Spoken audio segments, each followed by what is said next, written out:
ॐ सदाशिवसमारम्भां श्रीशङ्कराचार्यमध्यमाम् अस्मदाचार्यपर्यन्तां वन्दे गुरुपरम्पराम्।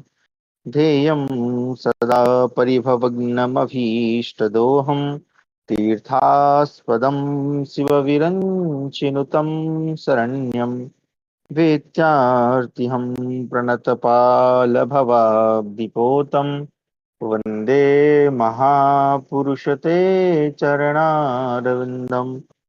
सच्चिदानंद रूपाय विश्वोत्पत्त्यादिहेतवे तापत्रय विनाशाय श्रीकृष्णाय वयं नुमः।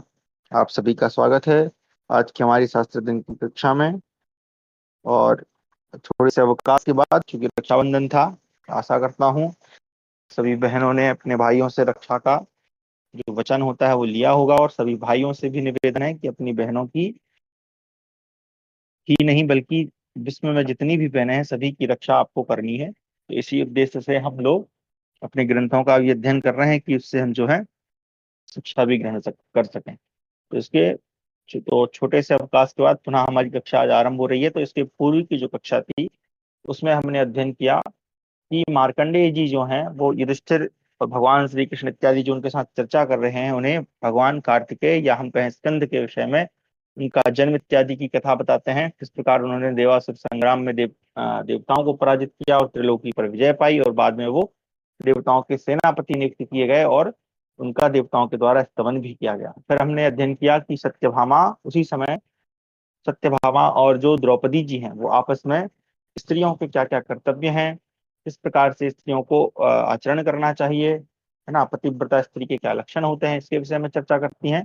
और उसके बाद हमारी कथा जो है अब जन्मेजय जी के पूछने के कारण पुनः हस्तिनापुर की तरफ लौटती है, जहाँ पर जो राजा धृतराष्ट्र हैं वो पांडवों के विषय में दुख प्रकट करते हैं। उन्हें दुख होता है कि वो किस प्रकार से कष्ट भोग रहे हैं। तो जो धृतराष्ट्र है वो संभवतः कहना चाहिए कि पांडवों के प्रति दुखी तो होते हैं परंतु अपने पुत्र को भी रोकते नहीं है। तो इसके आगे आज हम पढ़ेंगे। चलिए मैं स्क्रीन शेयर करता हूँ। तो हमारा है सप्ततरिंशत् अधिक यानी कि द्विशततम यानी 237वां अध्याय। शकुनी और कर्ण का दुर्योधन की प्रशंसा करते हुए उसे वन में पांडवों के पास चलने के लिए उभारना, यानी एक तरह से आप कह सकते हैं भड़काना। ये हमारा वन पर्व है। इस वन पर्व के अंतर्गत हम जो है घोष यात्रा पर्व पढ़ रहे हैं।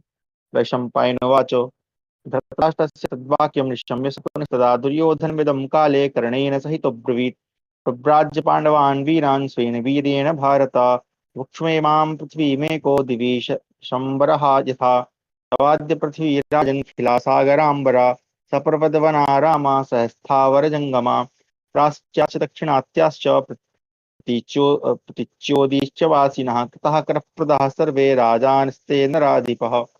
वैशंपायन जी कहते हैं, जन्मेजय, धृतराष्ट्र के पूर्वोक्त वचन सुनकर उस समय कर्ण सहित शकुनी ने अवसर देखकर दुर्योधन से इस प्रकार कहा, भरत नंदन, तुमने अपने पराक्रम से पांडव वीरों को देश निकाला देकर वनवासी बना दिया है। अब तुम स्वर्ग में इंद्र की भांति अकेले ही इस पृथ्वी का राज्य भोगो। राजन, पर्वत वन उद्यान एवं स्थावर जंगमों सहित यह सारी समुद्र पर्यंता पृथ्वी आज तुम्हारे अधिकार में है। नरेश्वर, पूर्व दक्षिण पश्चिम और उत्तर दिशा के सभी राजाओं को तुम्हारे लिए करदाता बना दिया है। राजन, जो दीप्तिमती स्त्री पहले पांडवों की सेवा करती थी वही आज भाइयों सहित तुम्हारे अधिकार में आ गई है। महाराज, इंद्रप्रस्थ में जाने पर युधिष्ठिर के यहाँ हम लोग जिस राजलक्ष्मी को प्रकाशित होते देखते थे वही आज तुम्हारे यहाँ उद्भासित होती दिखाई देती है। राजेंद्र, तुम्हारे शत्रु शीघ्र ही शोक से दीन दुर्बल हो गए हैं। महाबाहो, तुमने राजा युधिष्ठिर से इस लक्ष्मी को अपने बुद्धि बल से छीन लिया है, अतः अब तुम्हारे यहाँ यह प्रकाशित प्रकाशित होती सी दिखाई दे रही है। शत्रुवीरों का संहार करने वाले महाराज, इसी प्रकार सब राजा अपने को किंकर बताते हुए आपकी आज्ञा के अधीन रहते हैं। राजन, इस समय यह सारी समुद्र वसना पृथ्वी देवी पर्वत वन ग्राम नगर तथा खानों के साथ तुम्हारे अधिकार में आ गई है। यह नाना प्रकार के प्रदेशों से युक्त तथा पर्वतों से शोभित है। नाना प्रकार की ध्वजा पताकाओं से चिन्हित इस भूतल पर कितने ही समृद्धशाली राष्ट्र हैं और वहां बहुत सी विशाल सेनाएं संगठित हैं। राजन, तुम अपने पुरुषार्थ से द्विजों द्वारा सम्मानित तथा राजाओं द्वारा पूजित होकर स्वर्ग एवं देवताओं में अंशुमाली सूर्य की भांति इस भूतल पर प्रकाशित हो रहे हो। महाराज, जिस प्रकार रुद्रों से यमराज, मरुद गुणों से इंद्र तथा नक्षत्रों से उनके स्वामी चंद्रमा की शोभा होती है, उसी प्रकार कौरवों से घिरे हुए तुम शोभा पा रहे हो। जिन्होंने तुम्हारी आज्ञा का आदर नहीं किया था और जो तुम्हारे शासन में नहीं थे, उन पांडवों की दशा हम प्रत्यक्ष देख रहे हैं। वे राजलक्ष्मी से वंचित हो वन में निवास करते हैं। महाराज, सुनने में आया है कि पांडव लोग द्वैत वन में सरोवर के तट पर वनवासी ब्राह्मणों के साथ रहते हैं। महाराज, तुम उत्कृष्ट राजलक्ष्मी से शोभित होकर वहां चलो, और जैसे सूर्य अपने तेज से जगत को संतप्त करते हैं, उसी प्रकार पांडु पुत्रों को संताप दो। इस समय तुम राजा के पद पर प्रतिष्ठित हो और पांडव राज्य से भ्रष्ट हो गए हैं। तुम श्री संपन्न हो और वे श्रीहीन हैं। तुम समृद्धशाली हो और वे निर्धन हो गए हैं। नरेश्वर, तुम इसी दशा में चलकर पांडवों को देखो। पांडव तुम्हें नहुष नंदन याति की भांति महान वंश में उत्पन्न तथा परम मंगलमयी स्थिति में प्रतिष्ठित देखें। प्रजापालक नरेश पुरुष में प्रकाशित होने वाली इस लक्ष्मी को उसके सुहृद और शत्रु दोनों देखते हैं, वही सबल होती है। जैसे पर्वत की चोटी पर खड़ा हुआ मनुष्य भूतल पर स्थित हुई सभी वस्तुओं को नीची और छोटी देखता है, उसी प्रकार जो पुरुष स्वयं सुख में रहकर शत्रुओं को संकट में पड़ा हुआ देखता है, उसके लिए इससे बढ़कर सुख की बात और क्या होगी।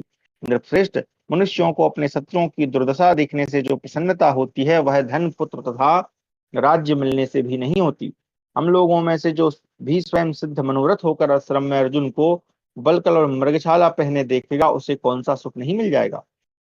तुम्हारी रानियां सुंदर साड़ियां पहनकर चलें और वन में बलकल एवं मृगचर्म लपेटकर दुख में डूबी हुई द्रुपद कुमारी कृष्णा को देखें, तथा द्रौपदी भी इन्हें बार बार देखकर संताप करे। वह धन से वंचित हुए अपने आत्मा तथा जीवन की निंदा करे, उन्हें बार बार धिक्कारे। सभा में उसके साथ जो बर्ताव किया था, उसके उससे उसके हृदय में इतना दुख नहीं हुआ होगा जितना कि तुम्हारी रानियों को वस्त्राभूषणों से विभूषित देखकर हो सकता है।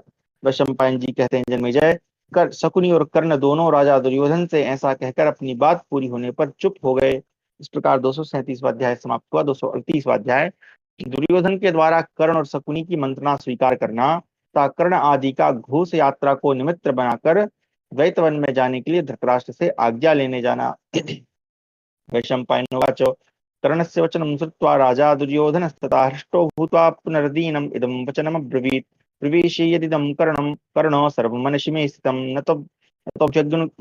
त्वभ्यनुज्ञां लप्स्यामि गमने यत्र पाण्डवा परिदेवेति परेदेवति तान् वीरान्। धृतराष्ट्रो महीपति मन्यतेभ्यतिकांश्चापि तपोयोगेन पांडवान्। वैशंपायन जी कहते हैं, जन्मेजय, कर्ण की बात सुनकर राजा दुर्योधन को पहले तो बड़ी प्रसन्नता हुई, फिर वह दीन होकर इस प्रकार बोला, कर्ण, तुम जो कुछ कह रहे हो वह सब मेरे मन में भी है, परंतु जहाँ पांडव रहते हैं वहां जाने के लिए मैं पिताजी की आज्ञा नहीं पा सकूंगा। महाराज धृतराष्ट्र उन वीर पांडवों के लिए सदा विलाप करते रहते हैं। वे तपःशक्ति के संयोग से पांडवों को हमसे अधिक बलशाली भी मानते हैं। अथवा यदि उन्हें इस बात का पता लग जाए कि हम लोग वहां जाकर क्या करना चाहते हैं, तब वे भावी संकट से हमारी रक्षा के लिए हमें वहां जाने की अनुमति नहीं देंगे। महातेजस्वी कर्ण, पिताजी को यह समझते देर नहीं लगेगी कि वन में रहने वाले पांडवों को उखाड़ फेंकने के अतिरिक्त हम लोगों के द्वैत वन में जाने का दूसरा कोई प्रयोजन नहीं है। जुए का अवसर उपस्थित होने पर विदुर जी ने मुझसे, तुमसे तथा मामा शकुनी से जैसी बातें कही थी, उन्हें तो तुम जानते ही हो। उन सब बातों पर तथा और भी पांडवों के लिए जो विलाप किया गया है, उस पर विचार करके मैं किसी निश्चय पर नहीं पहुंच पाता हूँ कि द्वैत वन में चलूं या न चलूं। यदि मैं भीमसेन तथा अर्जुन को द्रौपदी के साथ वन में क्लेश उठाते देख सकूं, तो मुझे भी बड़ी प्रसन्नता होगी। पांडवों को वलकल वस्त्र पहने और मृगचर्म मोहरे देखकर मुझे जितनी खुशी होगी, उतनी समूची पृथ्वी का राज्य पाकर भी नहीं होगी। कर्ण, मैं द्रुपद कुमारी कृष्णा को वन में गेरुए कपड़े पहने देखूं, इससे बढ़कर प्रसन्नता के लिए मेरे लिए और क्या बात हो सकती है। यदि धर्मराज युधिष्ठिर तथा पांडुनंदन भीमसेन मुझे परमोत्कृष्ट राजलक्ष्मी से संपन्न देख लें, तो मेरा जीवन सफल हो जाए। परंतु मुझे कोई ऐसा उपाय नहीं दिखाई देता जिससे हम लोग द्वैत वन में जा सकें, अथवा महाराज मुझे वहां जाने की आज्ञा दे दें। अतः तुम मामा शकुनी तथा भाई दुशासन के साथ सलाह करके कोई अच्छा सा उपाय ढूंढ निकालो जिससे हम लोग द्वैत वन में चल सके। मैं भी आज ही जाने या न जाने के विषय में कोई निश्चय करके कल सवेरा होते ही महाराज के पास जाऊंगा। जब मैं वहां बैठ जाऊं और कुरुश्रेष्ठ भीष्म जी भी उपस्थित रहें, उस समय जो उपाय दिखाई दे उसे तुम और शकुनी दोनों बतलाना। पितामह भीष्म जी तथा महाराज की वहां जाने के विषय में क्या सम्मति है, यह सुन लेने पर पितामह को अनुनय विनय से राजी करके उनकी आज्ञा लेकर ही द्वैत वन में चलने का निश्चय करूंगा। बहुत अच्छा, ऐसा ही हो। यह कहकर सब अपने अपने विश्राम गृह में चले गए। जब रात बीती और सवेरा हुआ, तब कर्ण राजा दुर्योधन के पास पहुंचा। वहां कर्ण ने हंसकर दुर्योधन से कहा, जनेश्वर, मुझे जो उपाय सूझा है उसे बताता हूँ, सुनो। नरेश्वर, गौओं के रहने के लिए सभी स्थान इस समय द्वैत वन में ही है। वहां आपके पधारने की सदा प्रतीक्षा की जाती है, अतः घोष यात्रा यानी उन स्थानों को देखने के बहाने हम वहां निस्संदेह चल सकेंगे। राजन, अपनी गौओं को देखने के लिए यात्रा करना सदा ही उचित है।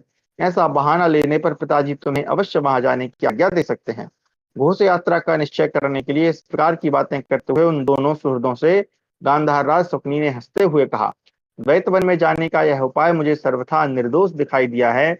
इसके लिए राजा धृतराष्ट्र हमें अवश्य आज्ञा दे देंगे और वहां जाकर हमें क्या क्या करना चाहिए इसके विषय में कुछ समझाएंगे भी। नरेश्वर, गांवों के रहने मतलब गायों के रहने के सभी स्थान इस समय द्वैत वन में ही हैं।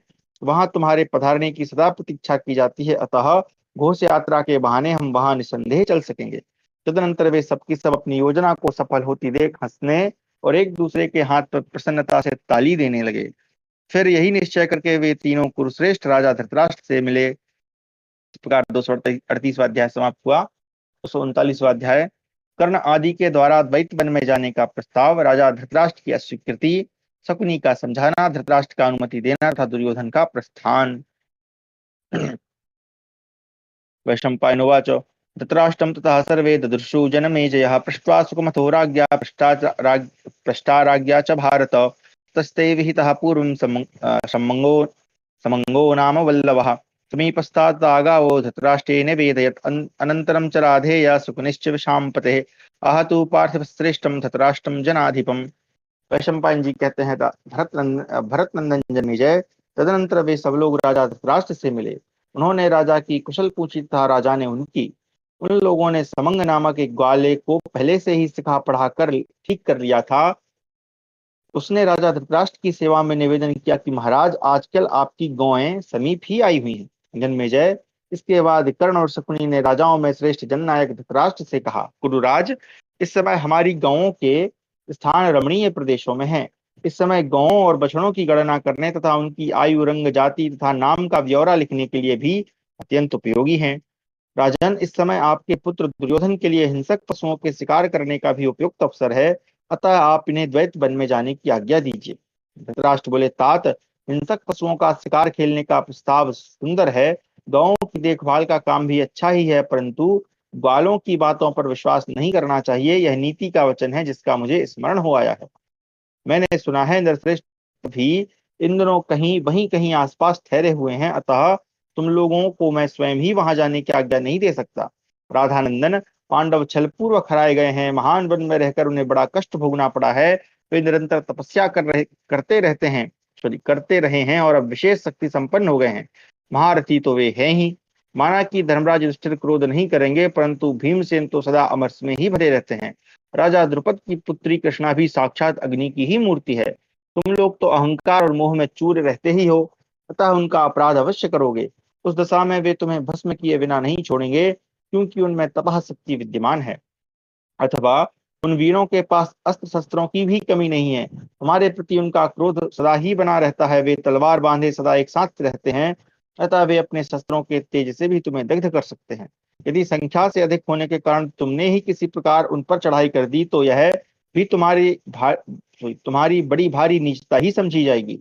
मेरी समझ में तो तुम लोगों को पांडवों पर विजय पाना असंभव ही है। महाबाहु धनंजय इंद्रलोक में रह चुके हैं और वहां से दिव्यास्त्रों की शिक्षा लेकर वन में लौटे हैं। पहले जब अर्जुन को दिव्यास्त्र प्राप्त नहीं हुए थे तभी उन्होंने सारी पृथ्वी को जीत लिया था। अब तो महारथी अर्जुन दिव्यास्त्रों के भी विद्वान हैं। ऐसी दशा में वे तुम्हें मार डालें, यह कौन बड़ी बात है। अथवा मेरी बात सुनकर तुम लोग वहां यदि अपने को काबू में रखते हुए सावधानी के साथ रह सको तो भी यह विश्वास करके कि ये लोग सत्यवादी होने के कारण हमें कष्ट नहीं देंगे, वनवास से उद्विग्न हुए पांडवों के बीच निवास करना तुम्हारे लिए दुखदायी ही होगा। अथवा यह भी संभव है कि तुम लोगों के कुछ सैनिक युधिष्ठिर का अपमान कर बैठें और तुम्हारे अनजाने में किया गया वह अपराध तुम लोगों के लिए हानिकारक हो जाए। अतः भरतनंदन, दूसरे विश्वसनीय पुरुष गौओं की गणना करने के लिए वहां जाएंगे। स्वयं तुम्हारा वहां जाना मुझे ठीक जान नहीं पड़ता। शकुनी बोला, भारत, ज्येष्ठ पांडव युधिष्ठिर धर्मात्मा है। उन्होंने भरी सभा में यह प्रतिज्ञा की है कि हमें 12 वर्षों तक वन में रहना है। अन्य पांडव भी धर्म पर ही चलने वाले हैं, अतः वे सबके सब युधिष्ठिर का ही अनुसरण करते हैं। कुंती नंदन युधिष्ठिर हम लोगों पर कदापि क्रोध नहीं करेंगे। हमारी विशेष इच्छा केवल हिंसक पशुओं का शिकार खेलने की है। हम लोग वहां स्मरण के लिए केवल गौओं की गणना चाहते हैं। पांडवों से मिलने की हमारी इच्छा बिल्कुल नहीं है। हमारी ओर से वहां कोई भी नीचतापूर्ण व्यवहार नहीं होगा। जहां पांडवों का निवास होगा उधर हम लोग जाएंगे ही नहीं। कितना विशुद्ध झूठ बोल रहा है। वैशंपायन जी कहते हैं, जन्मेजय, शकुनी के ऐसा कहने पर राजा धृतराष्ट्र ने इच्छा न होते हुए भी मंत्रियों सहित दुर्योधन को वहां जाने की आज्ञा दे दी। धृतराष्ट्र की आज्ञा पाकर गांधारी पुत्र भरतश्रेष्ठ दुर्योधन कर्ण और विशाल सेना के साथ नगर से बाहर निकला। दुशासन, बुद्धिमान शकुनी, अन्य अन्य भाइयों तथा सहस्त्रों स्त्रियों से घिरे हुए दुर्योधन ने वहां से प्रस्थान किया।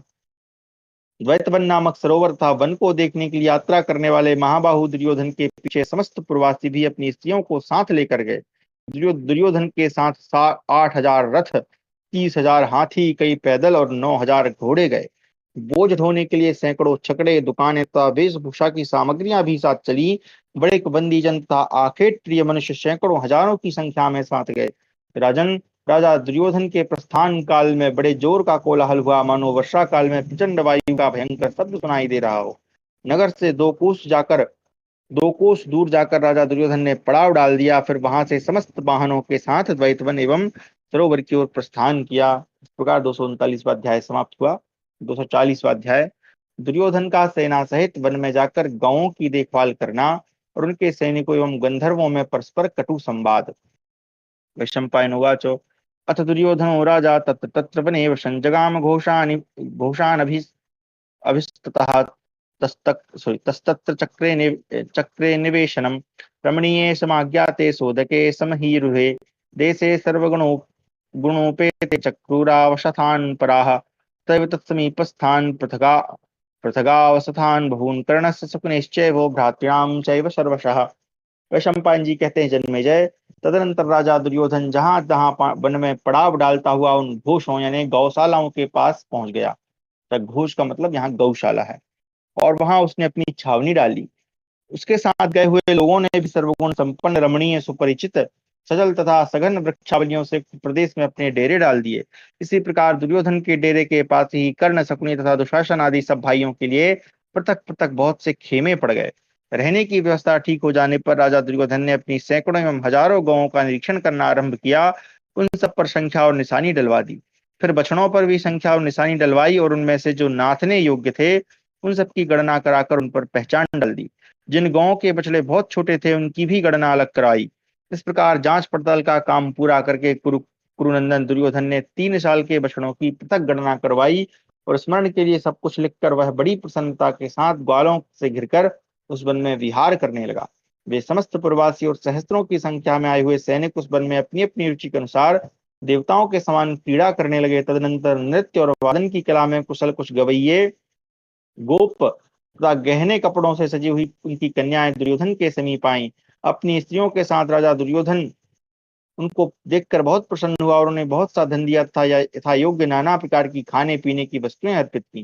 तदनंतर वे सब लोग तरक्षुओं यानी जरखों, जंगली भैंसों, गवयों, रीछों और सूकरों एवं अन्य हिंसक पशुओं का सब ओर से शिकार करने लगे।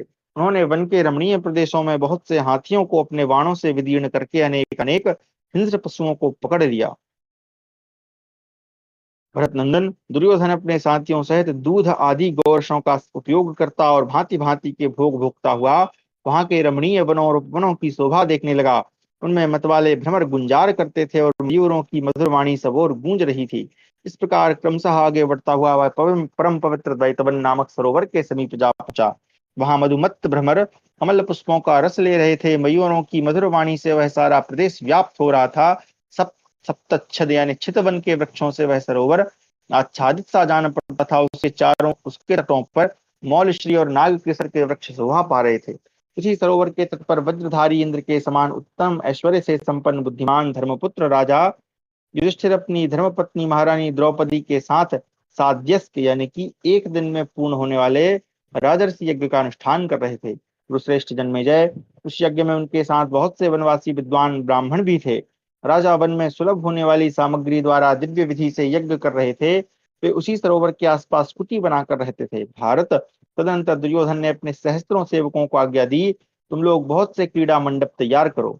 आज्ञाकारी सेवक दुर्योधन से तथास्तु कहकर क्रीड़ा भवन बनाने की इच्छा से द्वैतवन सरोवर के निकट गए।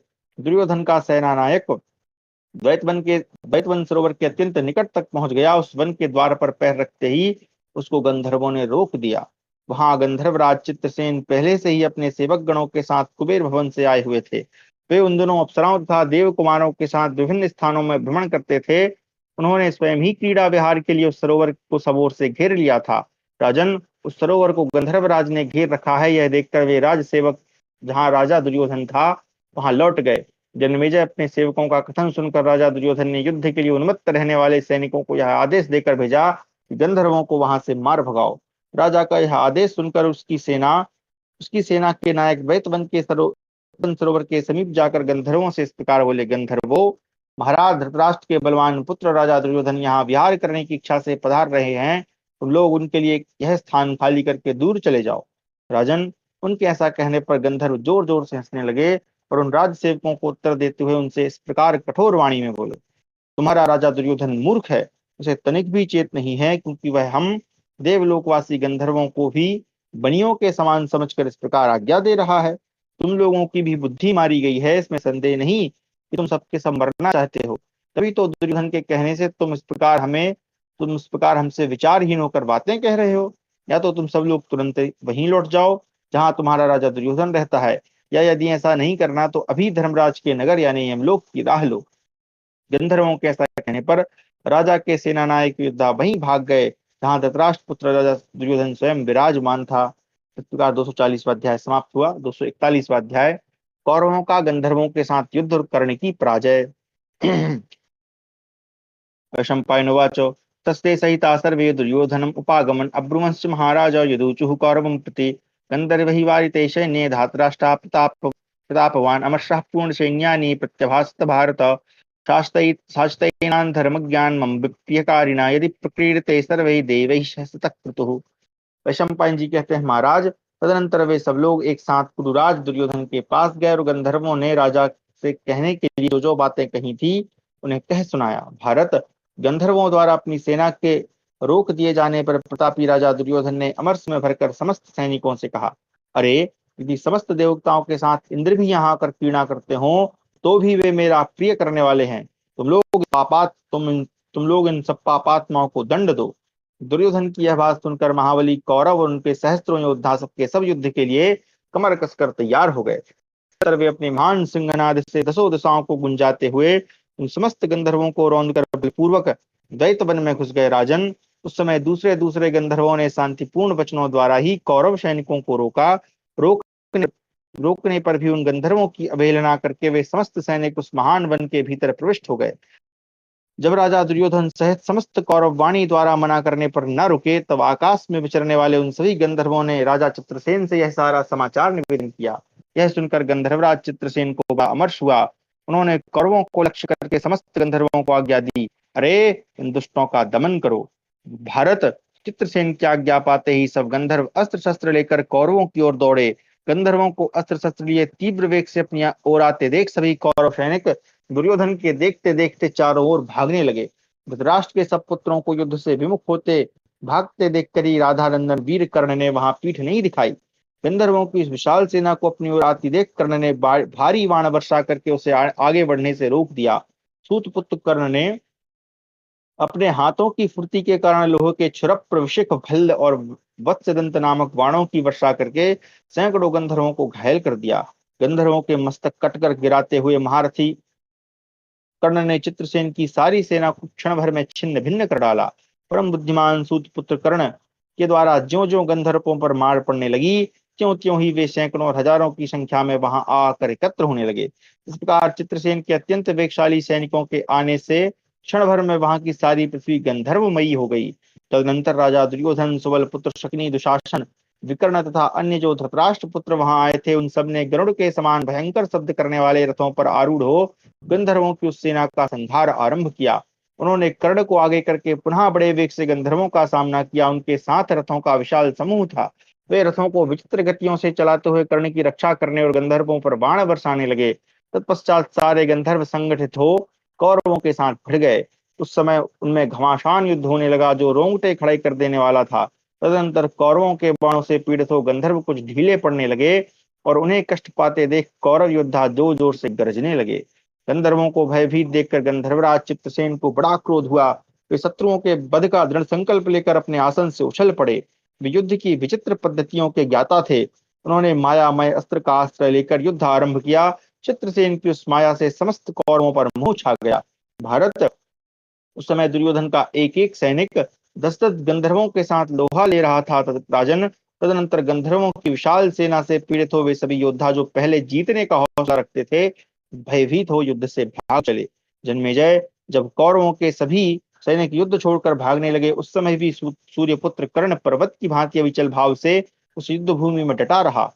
दुर्योधन, कर्ण और सुबल पुत्र शकुनी ये उस सम्रांगण में यद्यपि बहुत घायल हो गए थे, तथापि गंधर्वों से युद्ध करते रहे। इस पर सभी गंधर्व एक साथ संगठित हो कर्ण को मार डालने की इच्छा से 100-100 तथा 1000-1000 का दल बांधकर रणभूमि में कर्ण के ऊपर टूट पड़े। उन महाबली वीरों ने सूतपुत्र कर्ण के वध की इच्छा रखकर उसके चारों ओर से तलवार, पट्टिस, सूल और गदाओं का प्रहार आरंभ किया। किन्हीं ने उसके रथ का जुआ काट दिया, दूसरों ने ध्वजा काट के गिरा दी, कुछ लोगों ने ईशा दंड के टुकड़े टुकड़े कर दिए, कुछ गंधर्वों ने कर्ण के घोड़ों को यमलोक पहुंचा दिया था, दूसरों ने सारथी को मार गिराया। इसमें एक छत्र, दूसरों ने वरुथ और अन्य सैनिकों ने रथ के बंधन काट डाले। गंधर्वों की संख्या कई हजार थी। उन्होंने कर्ण के रथ को तिल तिल करके काट दिया। तब सूत पुत्र कर्ण हाथ में तलवार और ढाल लिए रथ से कूद पड़ा और विकर्ण के रथ पर बैठकर अपने प्राण बचाने के लिए उसने घोड़ों को जोर जोर से यहाँ पे वरुथ का अर्थ होता है लोहे की चद्दर या सीकड़ों का बना हुआ आवरण वरुथ कहलाता है। पहले यह शत्रु के आघात से रथ को रक्षित करने के लिए उसके ऊपर डाला जाता था, एक छत टाइप की, मतलब जो उसके ऊपर होती है। चलिए, 241वां अध्याय समाप्त हुआ। 242वां अध्याय, गंधर्वों द्वारा दुर्योधन आदि की पराजय और उनका अपहरण।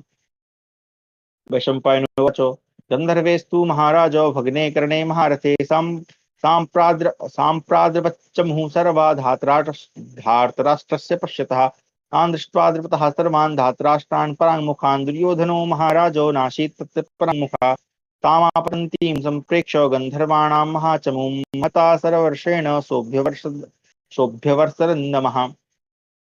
वैशंपायन जी कहते हैं, महाराज, गंधर्वों ने जब महारथी कर्ण को भगा दिया, तब दुर्योधन के देखते देखते उसकी सारी सेना भी भाग चली। धृतराष्ट्र के सभी पुत्रों को युद्ध से पीठ दिखाकर भागते देखकर भी राजा दुर्योधन स्वयं वहीं डटा रहा, उसने पीठ नहीं दिखाई। गंधर्वों की उस विशाल सेना को अपनी ओर आती देख शत्रुओं का दमन करने वाले वीर दुर्योधन ने उस पर बाणों की बड़ी वर्षा आरंभ कर दी, परंतु गंधर्वों ने उस बाण वर्षा की कुछ भी परवाह नहीं की। उन्होंने दुर्योधन को मार डालने की इच्छा से उसके रथ को चारों ओर से घेर लिया और उसके युग, ईशा, दंड, वरस, ध्वजा, सारथी, घोड़ों, 3 वेणु दंड वाले क्षत्र और तल्प यानी बैठने के स्थान को बाणों द्वारा तिल तिल करके काट डाला। उस समय दुर्योधन रथहीन होकर धरती पर गिर पड़ा। यह देख महाबाहु चित्रसेन ने झटपट जाकर उसे जीते जी ही बंदी बना लिया। राजेंद्र, दुर्योधन के कैद हो जाने पर गंधर्वों ने रथ पर बैठे हुए दुशासन को भी सब ओर से घेर कर पकड़ लिया। अन्य कितने ही गंधर्व धृतराष्ट्र के पुत्र चित्रसेन और बिंबिशती को बंदी बनाकर ले चले। कुछ अन्य गंधर्वों ने विंद और अनुविंद को तथा राजकुल की समस्त महिलाओं को भी अपने अधिकार में ले लिया। गंधर्वों ने दुर्योधन की सारी सेना को मार भगाया था। वह सेना तथा उसके वे सैनिक जो पहले से ही मैदान छोड़कर भाग गए थे, सब एक साथ पांडवों की शरण में गए। गंधर्व जब राजा दुर्योधन को बंदी बनाकर ले जाने लगे, उस समय छकड़े यानी जो गाड़ियां हैं वो, प्रसाद की दुकान, वेशभूषा, सवारी ढोने तथा कंधों पर जुआ रखकर चलने में समर्थ बैल आदि सब उपकरणों को साथ ले कौरव सैनिक पांडवों की शरण में गए। सैनिक बोले, कुंती कुमारों, हमारे प्रियदर्शी महाबाहु महाबली धृतराष्ट्र कुमार राजा दुर्योधन को गंधर्व बांध कर दिए जाते हैं। आप लोग उनकी रक्षा के लिए दौड़िए। वे दुशासन, दुर्विषह, दुर्मुख, दुर्जय तथा कुरुकुल की सब स्त्रियों को भी कैद करके लिए जा रहे हैं। राजा को हृदय से चाहने वाले दुर्योधन के सब मंत्री आर्त एवं दीन होकर उपयुक्त बातें जोर जोर से कहते हुए युधिष्ठिर के समीप गए। दुर्योधन के उन बूढ़े मंत्रियों को इस प्रकार दीन एवं दुखी होकर युधिष्ठिर ने सहायता की भीख मांगते हुए भीमसेन से कहा, हमें हाथी घोड़ों आदि के द्वारा बहुत प्रयत्न करके कमर कसकर जो काम करना चाहिए था, उसे गंधर्वों ने ही पूरा कर दिया। ये कौरव कुछ और ही करना चाहते थे, परंतु इन्हें उल्टा परिणाम देखना पड़ा। कपट द्यूत खेलने वाले राजा दुर्योधन का यह दुमंत्रणापूर्ण षड्यंत्र था, जो सफल न हो सका। हमने सुना है, जो लोग असमर्थ पुरुषों से द्वेष करते हैं, उन्हें दूसरे ही लोग नीचा दिखा देते हैं। गंधर्वों ने आज अलौकिक पराक्रम करके हमारी सुनी हुई बात को प्रत्यक्ष कर दिखाया। सौभाग्य की बात है, संसार में कोई भी ऐसा पुरुष है, कोई ऐसा भी पुरुष है जो हम लोगों के प्रिय एवं हिस्सा धन में लगा हुआ है। उसने हम लोगों का भार उतार दिया और हमें बैठे बैठे ही सुख पहुंचाया।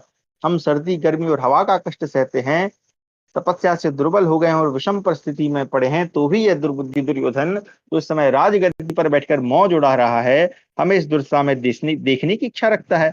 उस पापाचारी दुरात्मा कौरव के स्वभाव का जो लोग अनुसरण करते हैं, वे भी अपनी पराजय देखते हैं। उसने दुर्योधन को यह सलाह दी कि वह वन में पांडवों से मिलकर उनकी हंसी उड़ावे। उसने बड़ा भारी पाप किया है। कुंती के पुत्र कभी क्रूरतापूर्ण बर्ताव नहीं करते, मैं यहाँ आप लोगों के सामने कह रहा हूँ। कुंती नंदन भीमसेन को इस प्रकार विकृत स्वर में बात करते देख राजा युधिष्ठिर ने कहा, भैया यह कड़वी बातें कहने का समय नहीं है। 242वां अध्याय समाप्त हुआ। 243वां अध्याय। युधिष्ठिर का भीमसेन को गंधर्वों के हाथ से कौरवों को छुड़ाने का आदेश और इसके लिए अर्जुन की प्रतिज्ञा। युधिष्ठिरोवाच अस्मानभिगतांस्तातो भर्यातांश्च शरणैषिणः कौरवान् विषमप्राप्तान् कथं भूयास्तुमीदृशं भवन्ति भेदा ज्ञातीनां कलहाश्च वृकोदर प्रसक्तानि च वैराणि कुलधर्मो न नश्यति दातु कश्चित् ज्ञातीनां बाह्यपोथयथे कुलं न मर्ष्यन्ति तत्सन्तो बाह्येनाभिः प्रदर्शनम। युधिष्ठिर बोले, तात ये लोग भय से पीड़ित हो शरण लेने की इच्छा से हमारे पास आए हैं। इस समय कौरव भारी संकट में पड़ गए हैं, तो तुम ऐसी कड़वी बात कैसे बोल सकते हो। भीमसेन, ज्ञाति अर्थात भाई बंधुओं में मतभेद और लड़ाई झगड़े होते ही रहते हैं। कभी कभी उनमें बैर भी बन जाते हैं, परंतु इससे कुल का धर्म यानी अपनापन नष्ट नहीं होता। जब कोई बाहर का मनुष्य उनके कुल पर आक्रमण करता है, तब श्रेष्ठ पुरुष बाहरी मनुष्य के द्वारा होने वाले अपने कुल के तिरस्कार को सहन नहीं करते। दूसरों के द्वारा पराभव प्राप्त होने पर उसका सामना करने के लिए हम लोग 105 भाई हैं। आपस में विरोध होने पर ही हम 5 भाई अलग हैं और वे 100 भाई अलग हैं। यह खोटी बुद्धि वाला गंधर्व जानता है कि हम पांडव दीर्घ काल से यहाँ रह रहे हैं, तो भी इस प्रकार हमारा तिरस्कार करके यह चित्रसेन गंधर्व ने यह अप्रिय कार्य किया है। शक्तिशाली भीम गंधर्व के द्वारा बलपूर्वक दुर्योधन के पकड़े जाने से और एक बाहरी पुरुष के द्वारा कुरुकुल की स्त्रियों का अपहरण होने से हमारे कुल का जो तिरस्कार हुआ है, वह कुल के लिए मृत्यु के तुल्य है। वाह, देखिए इसका इतना बुरा चाहता है फिर भी वो उसकी हेल्प कर रहा है। नरश्रेष्ठ वीरों, शरणागतों की रक्षा करने और कुल की लाज बचाने के लिए तुम लोग शीघ्र ही उठो, युद्ध के लिए तैयार हो जाओ, विलंब न करो। वीर अर्जुन, नकुल, सहदेव और तुम किसी से परास्त नहीं होने वाले हो। नरवीरों, गंधर्वों द्वारा अपहृत होने वाले दुर्योधन को छुड़ा लाओ। नरसिंहो, कौरवों के ये सुनहरी ध्वजा वाले निर्मल रथ सामने खड़े हैं। इसमें सब प्रकार के अस्त्र शस्त्र मौजूद हैं। इनके चलने पर भारी आवाज होती है। ये रथ सदा सज्जित रहते हैं। शस्त्र विद्या में निपुण इंद्रसेन आदि सारथी इन पर बैठे हुए हैं। तुम लोग इन रथों पर आरूढ़ हो गंधर्वों से युद्ध करने के लिए तैयार हो जाओ और सावधान होकर दुर्योधन को छुड़ाने का प्रयत्न करो।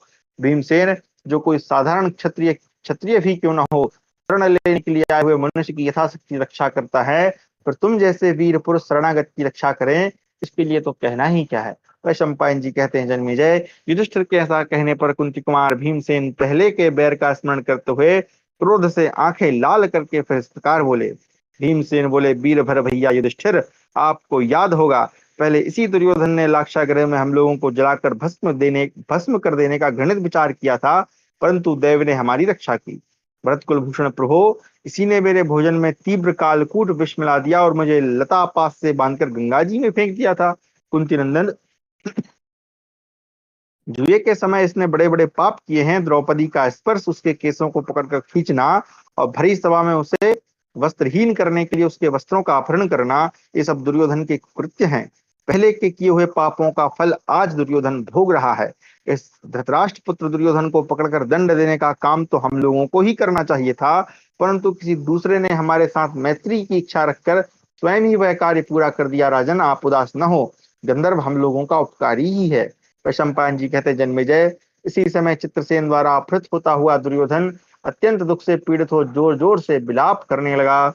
दुर्योधन बोला, पुरु वंश का यश बढ़ाने वाले समस्त धर्मात्माओं में श्रेष्ठ मायशस्वी पुरुषिंग महाबाहु पांडु पुत्र युधिष्ठिर, मुझे गंधर्व बलपूर्वक हर कर लिए जा रहा है। मेरी रक्षा करो। महाबाहो, यह शत्रु तुम्हारे भाई मुझ दुर्योधन को बांधे लिए जाता है। साथ ही ये सारे गंधर्व दुशासन, दुर्विशह, दुर्मुख, दुर्जय तथा हमारी रानियों को भी बंदी बनाकर लिए जा रहे हैं।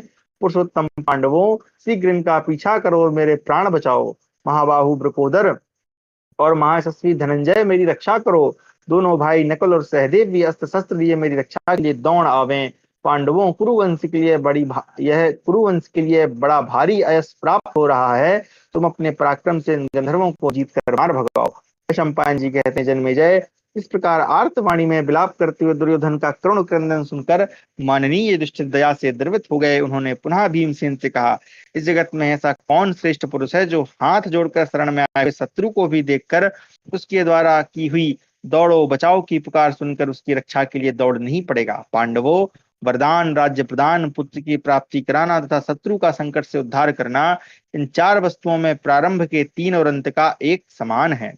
जब प्रारंभ के तीन और अंत का एक समान है, ठीक है, तुम्हारे लिए इससे बढ़कर आनंद की बात और क्या होगी कि दुर्योधन विपत्ति में पड़कर तुम्हारे बाहुबल के भरोसे अपने जीवन की रक्षा करना चाहता है। वीर भीमसेन, यदि मेरा यह यज्ञ प्रारंभ न हो गया होता तो मैं स्वयं ही दुर्योधन को छुड़ाने के लिए दौड़ा जाता।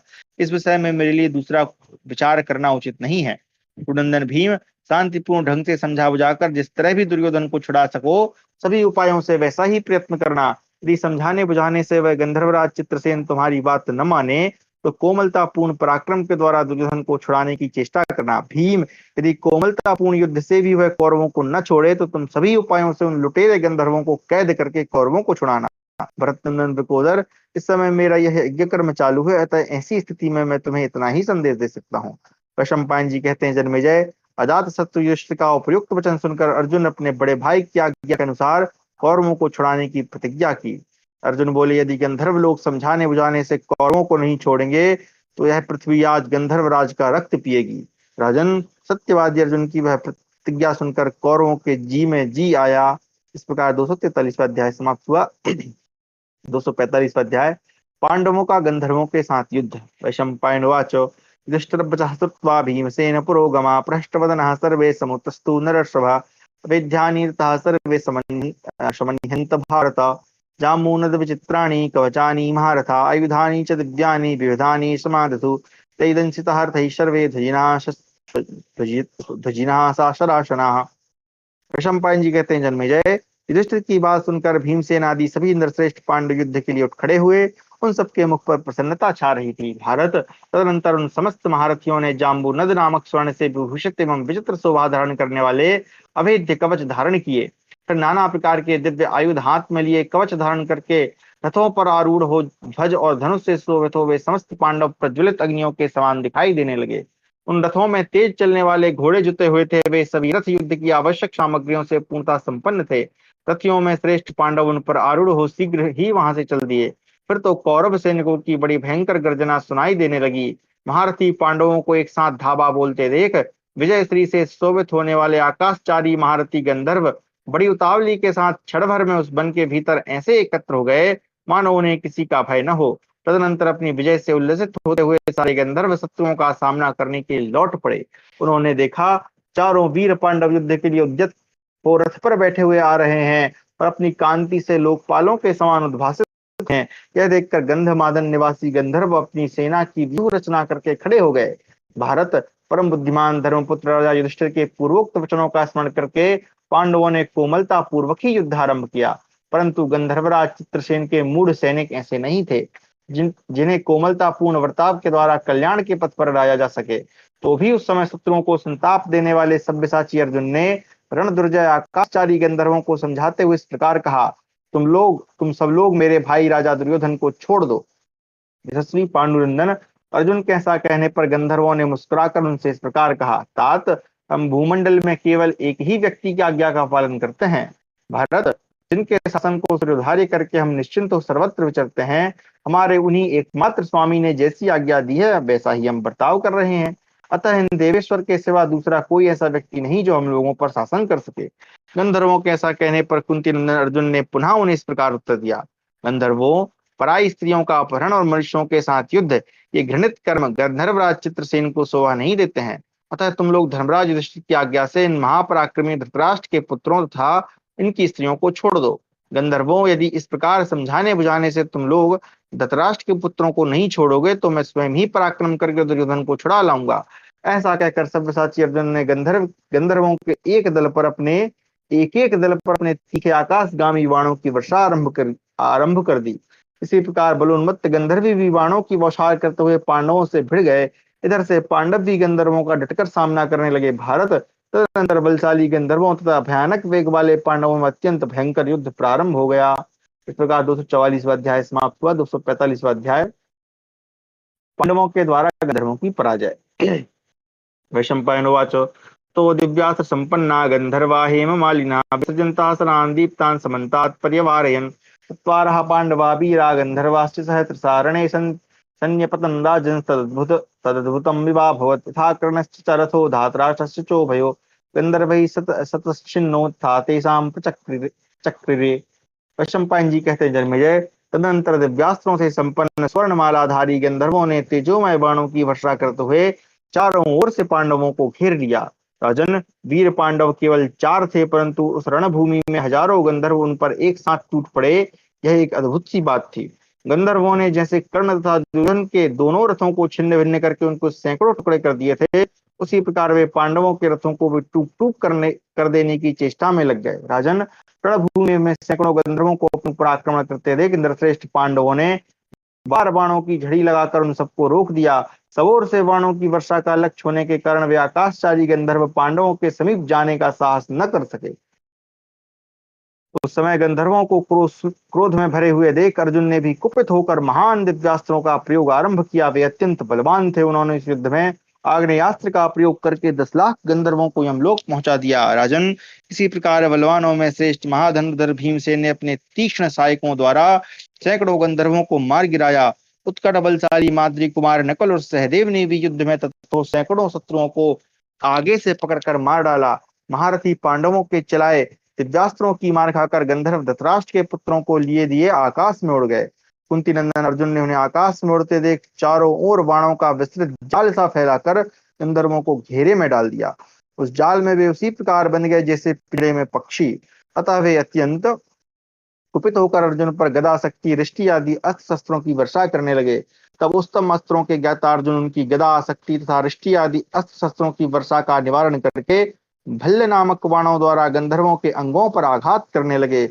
गंधर्वों के मस्तक, बाहु तथा पैर कट कट कर इस प्रकार गिरने लगे मानो पत्थरों की वर्षा हो रही हो। इससे शत्रुओं को बड़ा भय होने लगा। महात्मा पांडुनंदन अर्जुन के बाणों से घायल होकर आकाश में स्थित हुए गंधर्वों ने पृथ्वी पर खड़े हुए अर्जुन पर बाणों की वर्षा आरंभ की। तेजस्वी परंतप सब्यसाची ने अपने अस्त्रों द्वारा गंधर्वों की बाण वर्षा का निवारण करके उन्हें फिर से घायल कर दिया। कुरुकुल का आनंद बढ़ाने वाले अर्जुन ने स्थूणा, कर्ण, इंद्रजाल, सौर, आग्नेय तथा सौम्य नामक दिव्यास्त्रों का प्रयोग किया। कुंती कुमार के उन सहायकों से गंधर्व उसी प्रकार दग्ध होने लगे जैसे इंद्र के बाणों द्वारा दैत्य। इससे उनको बड़ा विषाद हुआ। जब वे ऊपर की ओर उड़ने लगते तब अर्जुन के बाणों के जाल से उनकी गति रुक जाती और जब इधर उधर भागने लगते तब सब्यसाची अर्जुन के भल्ल नामक बाण उन्हें आगे बढ़ने से रोकते थे। भारत, इस प्रकार कुंती कुमार के द्वारा गंधर्वों को त्रस्त हुआ देख गंधर्वराज चित्रसेन ने गदा लेकर सब्यसाची अर्जुन पर आक्रमण किया। हाथ में गदा लिए बड़े वेग से युद्ध के लिए आते हुए चित्रसेन की उस गदा के जो सब की सब लोहे की बनी हुई थी, अर्जुन ने अपने बाणों द्वारा 7 टुकड़े कर दिए। वेगशाली अर्जुन के बाणों से अपनी गदा के अनेक टुकड़े होते देख चित्रसेन अंतर्धान विद्या द्वारा अपने आप को छिपाकर उन पांडु कुमार के साथ युद्ध करने लगे। उस समय उन्होंने जिन जिन दिव्यास्त्रों का प्रयोग किया उन सबको वीर अर्जुन ने अपने दिव्य अस्त्रों द्वारा शांत कर दिया। महात्मा अर्जुन के उन अस्त्रों से रोके जाने पर बलवान गंधर्वराज माया से अदृश्य हो गए। उन्हें अदृश्य होकर प्रहार करते देख अर्जुन ने दिव्यास्त्रों द्वारा अभिमंत्रित किए हुए आकाशचारी बाणों से बींध डाला। रणभूमि में सवोर विचरने के कारण उस समय अर्जुन अनेक रूप धारण किए हुए जान पड़ते थे। उन्होंने कुपित होकर शब्द वेद का सहारा ले चित्रसेन की अंतर्धान रूप माया को भी नष्ट कर दिया। चित्रसेन अर्जुन के प्यारे सखा थे। उन्होंने महात्मा अर्जुन के बाणों से अत्यंत घायल होने पर अपने आप को उनके सामने प्रकट कर दिया। चित्रसेन ने उनसे कहा, कुंती नंदन, इस युद्ध में तुम मुझे अपना सखा चित्रसेन समझो। यह सुनकर अर्जुन ने चित्रसेन को दृष्टिपात किया। अपने सखा को युद्ध में अत्यंत दुर्बल हुआ देख पांडव प्रवर अर्जुन ने अपने धनुष पर प्रकट किए हुए उन दिव्यास्त्र का उपसंहार कर दिया। अर्जुन को अपना अस्त्र समेटते देख पांडवों ने भी दौड़ते हुए घोड़ों को रोक लिया तथा वेग पूर्वक छूटने वाले बाणों और धनुषों का संचालन भी बंद कर दिया। तत्पश्चात गंधर्वराज चित्रसेन, भीमसेन, अर्जुन, नकुल, सहदेव सब लोग परस्पर में कुशल समाचार पूछकर अपने रथों में ही बैठे रहे। इस प्रकार से हमारा 245वां अध्याय समाप्त हुआ। 200 नहीं, क्षमा करें, हाँ, 245वां अध्याय समाप्त। 246वां अध्याय, चित्रसेन अर्जुन तथा युधिष्ठिर का संवाद और दुर्योधन का छुटकारा। वैशंपायनोवाच ततो अर्जुन ततो अर्जुनश्चित्रसेनं प्रसन्निदमब्रवीत् मध्ये गन्धर्वसैन्यानां महेश्वासो मादिते किं ते वेशितं वीरं कौरवाणां विनिग्रहे किमर्थं च सदारोऽयं निगृहीता सुयोधिना चित्रसेन विजितोऽयमभिप्रायस्तत्रेण तत्रस्थेन दुरात्मना दुर्योधनस्य पापस्य कर्णस्य च धनंजया। वैशंपायन जी कहते हैं, जन्मेजय, तदनंतर परम कांतिमान महान धनुर्धर अर्जुन ने गंधर्वों की सेना के बीच चित्रसेन से हंसते हुए पूछा, वीर, कौरवों को बंदी बनाने में तुम्हारा क्या उद्देश्य था? स्त्रियों से दुर्योधन को तुमने किस लिए बंदी बनाया था? चित्रसेन ने कहा, धनंजय, देवराज इंद्र को स्वर्ग में बैठे बैठे ही दुरात्मा दुर्योधन और पापी कर्ण का यह अभिप्राय मालूम हो गया था कि आप लोगों को वन में रहकर अनाथ की भांति क्लेश उठाते और विषम परिस्थिति में पड़कर अस्थिर भाव से रहते हुए जानकर भी इस अवस्था में आपको देखने और दुखी करने का निश्चय कर चुके हैं। वे स्वयं सम यानी सुखपूर्ण अवस्था में स्थित हैं, फिर भी आप पांडवों तथा यशस्विनी द्रौपदी की हंसी उड़ाने के लिए वन में आए हैं। इस प्रकार इनकी आप लोगों का अनिष्ट करने की इच्छा जानकर देवेश्वर इंद्र ने मुझसे इस प्रकार कहा, चित्रसेन, तुम जाओ और दुर्योधन को उसके मंत्रियों सहित बांध कर यहाँ ले आओ। युद्ध में तुम्हें भाइयों सहित अर्जुन की रक्षा करनी चाहिए, क्योंकि पांडुनंदन अर्जुन तुम्हारे प्रिय सखा तथा शिष्य हैं। वहां से देवराज की यह आज्ञा मानकर मैं तुरंत यहाँ चला आया। यह दुरात्मा दुर्योधन मेरी कैद में आ गया है, अतः हम मैं देवलोक को जाऊंगा और पाक शासन इंद्र की आज्ञा से इस दुरात्मा को वहीं ले जाऊंगा। अर्जुन बोले, चित्रसेन, दुर्योधन हम लोगों का भाई है, यदि तेरा प्रिय करना चाहते हो तो धर्मराज के आदेश से इन्हें छोड़ दो। चित्रसेन ने कहा, धनंजय, यह पापी सदा राज्य सुख भोगने के कारण हर्ष से मतवाला हो उठा है, तो इसे छोड़ना उचित नहीं है। इसने धर्मराज युधिष्ठिर तथा द्रौपदी को धोखा दिया है। कुंती नंदन धर्मराज युधिष्ठिर इसके तथा इसके इस कुटिल अभिप्राय को नहीं जानते हैं, अतः इस यह सब सुनकर तुम्हारी जैसी इच्छा हो वैसा करो। वैशंपायन जी कहते हैं, राजन, तदनंतर वे सब लोग राजा युधिष्ठिर के पास गए। वहां जाकर गंधर्वों ने दुर्योधन की सारी कुचेष्टा कह सुनाई। गंधर्वों का यह कथन सुनकर राजसत्य युधिष्ठिर ने उस समय समस्त कौरवों को बंधन से छुड़ा दिया और गंधर्वों की भूरी भूरी प्रशंसा की। आप सब लोग बलवान और सामर्थ्यशाली हैं।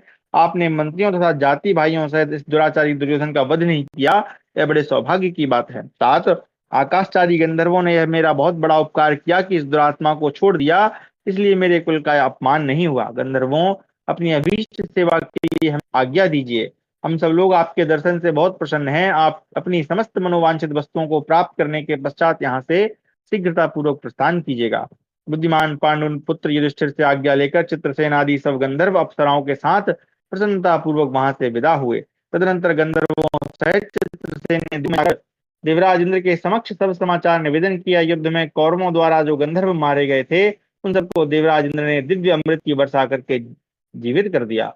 इस प्रकार उन सब भाई बंधुओं एवं राजकुल की महिलाओं को गंधर्वों से छुड़ाकर एवं दुष्कर पराक्रम करके प्रसन्न हुए महारथी महामना पांडव स्त्री बालकों सहित कौरवों द्वारा पूजित एवं प्रशंसित हो यज्ञ मंडप में प्रज्वलित अग्नियों के समान दीप्यमान हो रहे थे। तदनंतर बंधन मुक्त हुए दुर्योधन ने भाइयों सहित युधिष्ठिर से प्रेम बात कही, तात, फिर कभी ऐसा दुस्साहस न करना। भारत, दुस्साहस करने वाले मनुष्य कभी सुखी नहीं होते। पुरंदर, अब तुम अपने सब भाइयों के साथ कुशल पूर्वक इच्छानुसार घर जाओ। हम लोगों के प्रति मन में वैमनस्य न रखना। वैशंपायन जी कहते हैं, जन्मेजय, पांडुनंदन युधिष्ठिर की आज्ञा पाकर राजा दुर्योधन ने उन धर्मपुत्र राजशत्रु को प्रणाम करके अपने नगर की ओर प्रस्थान किया। उस समय जिसकी इंद्रियां काम न देती हों, उस रोगी की भांति उसका हृदय व्यथा से विदीर्ण हो रहा था। उसे अपने कुकृत्य पर बड़ी लज्जा हो रही थी। दुर्योधन के चले जाने पर दुजातियों से प्रशंसित होते हुए भाइयों सहित वीर कुंती नंदन युधिष्ठिर वहां के समस्त तपस्वी मुनियों से घिरे रहकर देवताओं के बीच में बैठे हुए इंद्र की भांति शोभा पाने लगे और प्रसन्नता पूर्वक द्वैत वन में विहार करने लगे। इस प्रकार हमारा 246वां अध्याय समाप्त हुआ। कक्षा को भी हम यहीं विराम देते हैं। आगे हम कल पढ़ेंगे सेना में दुर्योधन का मार्ग में ठहरना और कर्ण के द्वारा उसका अभिनंदन। चलिए।